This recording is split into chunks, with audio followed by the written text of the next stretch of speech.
Numbers 4. The jobs of the Kohath family. The Lord said to Moses and Aaron, "Count the men in the families of the Kohath family group." The Kohath family group is a part of Levi's family group. Count all the men from 30 to 50 years old who come to serve. These men will work in the meeting tent.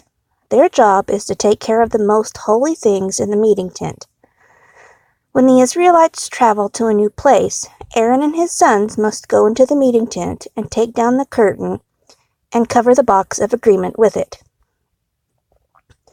Then they must cover all of this with covering made from fine leather. Then they must spread the solid blue cloth over the leather and put the poles in the rings on the holy box.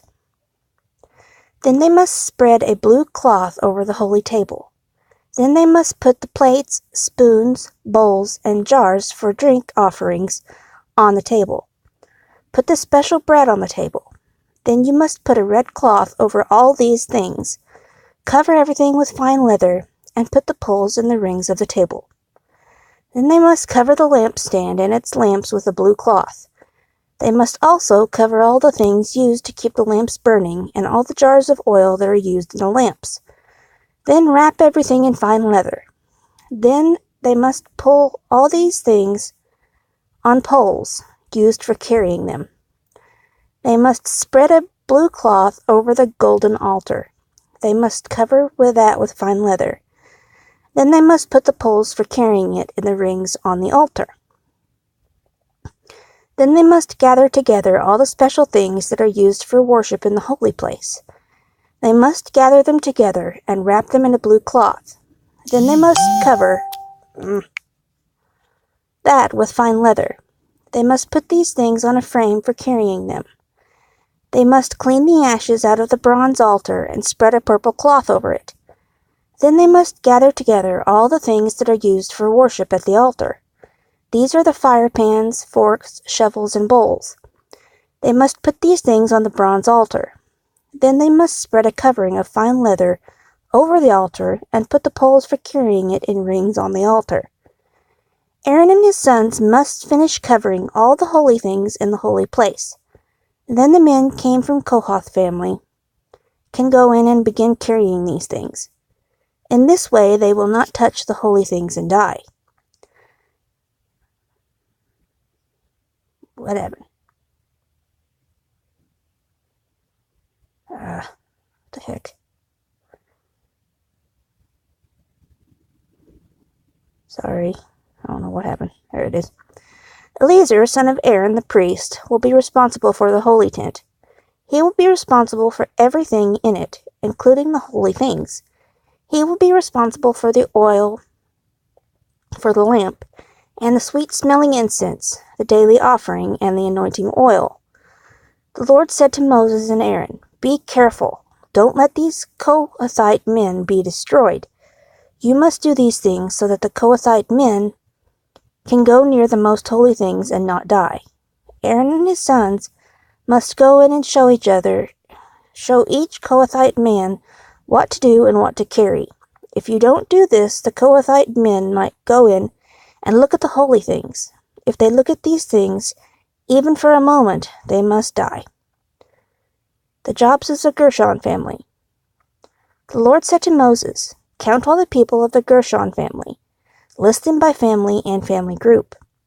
Count all the men who are from 30 to 50 years old who come to serve. These men will have the job of caring for the meeting tent. This is what the Gershonite family must do, and the things they must carry. They must carry the curtains of the holy tent, the meeting tent, its coverings, and the covering made from fine leather. They must also carry the curtain at the entrance of the meeting tent.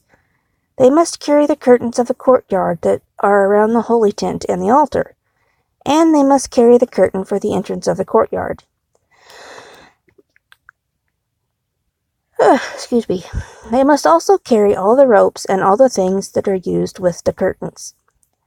The Gershonite men will be responsible for anything that needs to be done with these things.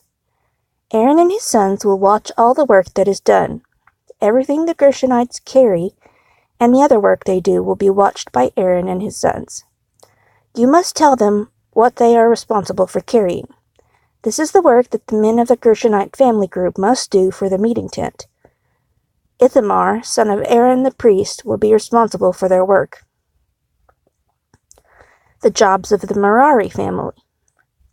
Count all the men of the families and family groups in the Merari family group. Count all the men who are from 30 to 50 years old and come to serve. These men will do a special work for the meeting tent. When you travel, it is their job to carry the frames of the meeting tent. They must carry the braces, the posts, and the bases. They must also carry the posts that are around the courtyard. They must carry the bases, the tent pegs, the ropes, and everything that is used for the poles around the courtyard. List the names and tell each man exactly what he must carry. This is what the people from the Merari family will do to serve in the work for the meeting tent. Ithamar, son of Aaron the priest, will be responsible for their work. The Levite families.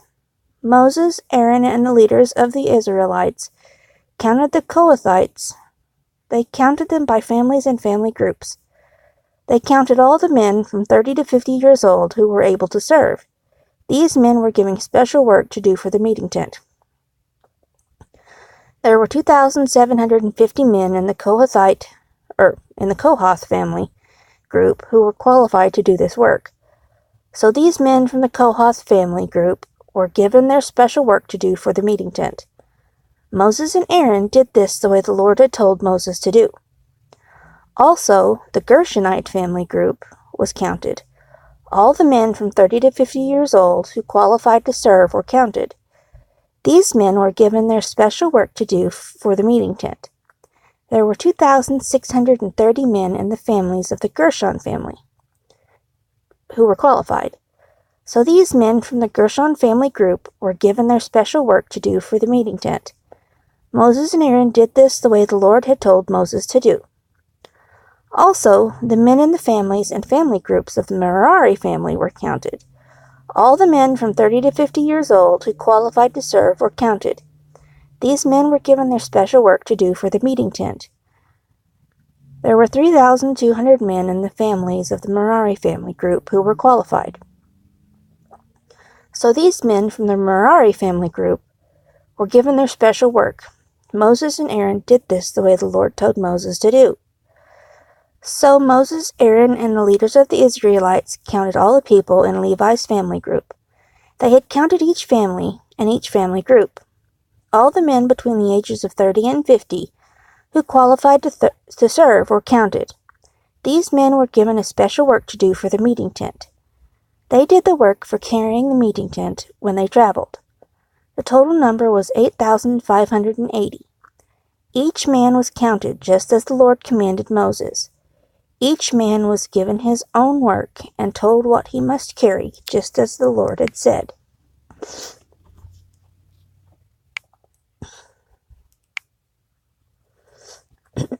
Numbers 5. Rules about cleanliness. The Lord said to Moses, "Tell the people to send away from the camp anyone who is unclean, that is, anyone who had a serious skin disease or discharge, and anyone who has touched a dead body. Whether they are man or woman, send them away, so that the camp where I am living among you will not be made unclean."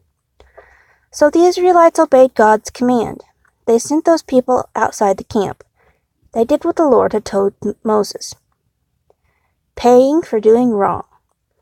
The Lord said to Moses, "Tell this to the Israelites. You might do something wrong to another person. When you do that, you are really sinning against God, so you are guilty of doing wrong. You must confess that sin. Then you must fully pay for that wrong thing you did. You must add 1/5 to the payment and give it all to the person you had done wrong to. But maybe the person is dead and does not have any close relatives to accept the payment. In that case, you will give the payment to the Lord. That is, you will give the full payment to the priest. The priest must sacrifice the ram that makes people pure. This ram will be sacrificed to cover over your sins, but the priest will keep the rest of the payment. If any of you Israelites give a special gift to God, the priest who accepts that gift can keep it for himself. Each priest must keep the gifts he receives. Every gift given to a priest belongs to that priest. Jealous husbands. Then the Lord said to Moses, "Tell the Israelites this. A man's wife might be unfaithful to him. She might have sexual relations with another man and hide this from her husband. And there might not be anyone to tell him that his wife committed this sin. Her husband might never know about the wrong that she did, and she might not tell her husband about her sin. But the husband might begin to think that his wife sinned against him. Whether she has or not, he might become jealous. He might begin to believe that she is not pure and true to him. If that happens, he must take his wife to the priest. The husband must also take an offering of 8 cups of barley flour. He must not pour oil or incense on the barley flour. This barley flour is a grain offering to the Lord that is given because the husband is jealous. This offering will show that he thinks his wife has been unfaithful to him. The priest will take the woman before the Lord and make her stand there. Then he will take some special water and put it in a clay jar. He will put some dirt from the floor of the holy tent into the water. He will force the woman to stand before the Lord. Then he will loosen her hair and put the grain offering in her hand.